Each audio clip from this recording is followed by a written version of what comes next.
बहू और बुलेट। घर के बाहर फट फट फट की जोर से आवाज हुई। सीमा को लगा कि पटाखे फूट रहे हैं।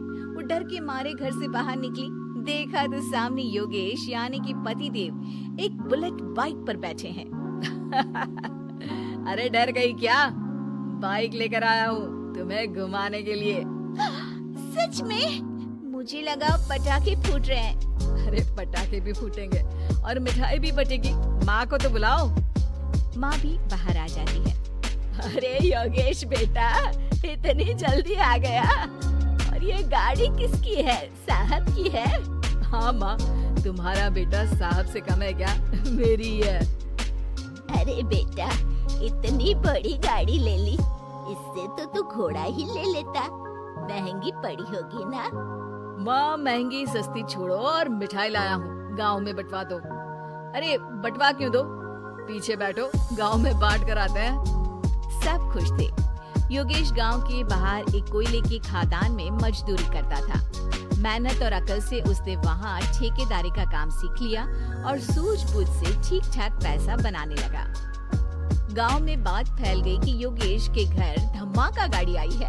ऐसी गाड़ी पहले कभी किसी ने गांव में तो देखी नहीं थी। योगेश और माँ गाड़ी से वापस घर आ जाते हैं। बेटा, बाबूजी ऊपर से देख रहे होंगे और आशीर्वाद भी दे रहे होंगे तुझे। वो होते तो उनको भी घुमाता माँ। पूरे गांव में नाच नाच के मिठाई बांटने जाते, जैसे मैंने नाच नाच के बांटी थी जब वो अपने लिए एक साइकिल लेकर आए थे। बस बस, बाबूजी दो बात भी सुनाते कि फटफट वाली फटफटी ले आया। सीमा आगे कहती है, अपने लिए तो ये गाड़ी ले आए और मेरे लिए? अरे ये गाड़ी तुम्हारे लिए ही तो है। पक्का मेरे लिए है? अरे पक्का तुम्हारे लिए है। अगली सुबह जब योगेश सो रहा होता है तो उसे बाहर से गाड़ी की आवाज आती है। वो घबरा कर चिल्लाता है, चोर चोर, मेरी गाड़ी ले जा रहा है, चोर चोर। माँ भी जागती है और योगेश के साथ दरवाजे की तरफ भागती है। जैसे ही दोनों बाहर निकलते हैं तो देखते हैं कि सीमा गाड़ी चला रही है। अरे बहू, नाक कटवाओगी क्या? ये क्या कर रही हो? अरे गिर जाओगी, ये क्या कर रही हो तुम? सीमा गाड़ी को रोक कर कहती है, सारे गांव में घुमा लाई, कहीं नहीं गिरी। क्या? सारे गांव में घुमा लाई? अरे लोग क्या कहेंगे बहू? सोचा क्या एक बार? यही कहेंगे कि कितनी अच्छी गाड़ी है। अरे तुम्हारे बारे में। हाँ, कहेंगे ना कि देखो कितनी अच्छी गाड़ी पर बैठी है। बहू गाड़ी रखकर योगेश और सासू माँ के पास जाती है। तुमने कब गाड़ी चलाना सीखा? हमारे बाबूजी के पास पुरानी स्कूटर थी, सीख ली। फिर स्कूल में एक मास्टर जी भी ऐसी ही गाड़ी लेकर आते थे, उन्होंने सिखा दी। हाँ, स्कूल के मास्टर आजकल यही सब तो सिखा रहे हैं। पढ़ाई का कुछ सिखाते तो कुछ भला होता। अरे बहू, अब गाड़ी मत चलाना। हमारे परिवार में कभी किसी औरत ने पीछे से आगे की सीट पे आने की हिम्मत नहीं की है। तुम भी मत करना, समझी? जी समझ गई माँ जी। सीमा सास की बात सुनकर चुपचाप रसोई में जाकर उदास होकर खाना पकाने लगी है। सास सुबह सुबह मंदिर से पूजा करके लौट रही होती है।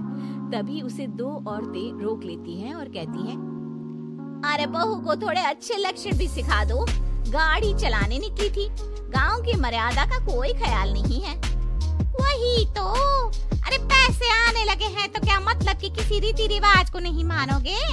अरे समाज में रहना है तो समाज के ढंग से ही रहना पड़ता है। अरे लाज भी नहीं आई बहू को? चूल्हे चौके से निकलकर सीधे गाड़ी लेकर चौराहे चबूतरे नाप लिए, फाट फाट फाट करते हुए। अरे कुछ कह देना उसे। अरे ये क्या कहेगी, बूढ़ी सास है, इनकी थोड़ी ना चलती होगी घर में। हाँ, बहू की ही चलती होगी, मर्जी भी और गाड़ी भी।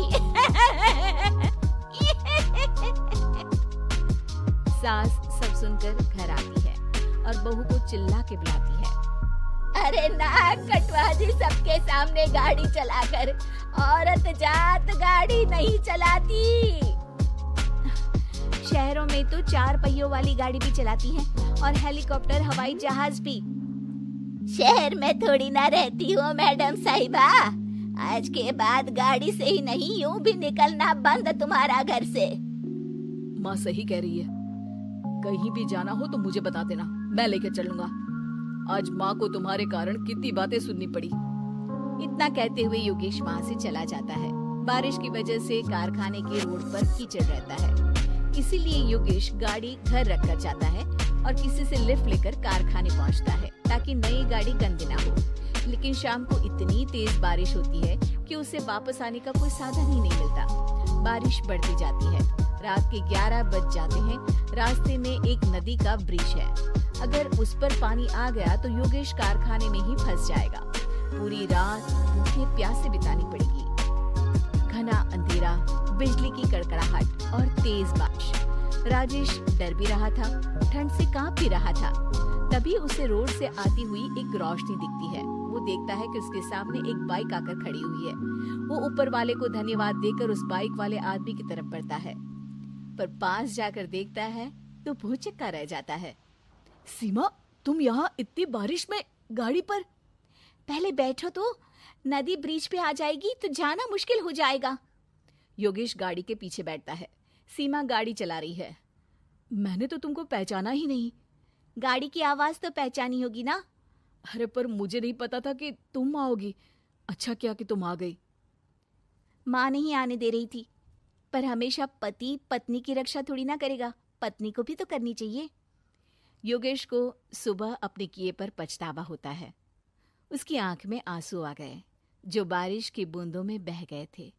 उसके बाद सीमा को सास ने और योगेश ने खुशी खुशी समाज की सीमा लांघने की मंजूरी दे दी। अब वो जहां भी जाती फट फट फट गाड़ी पे ही जाती।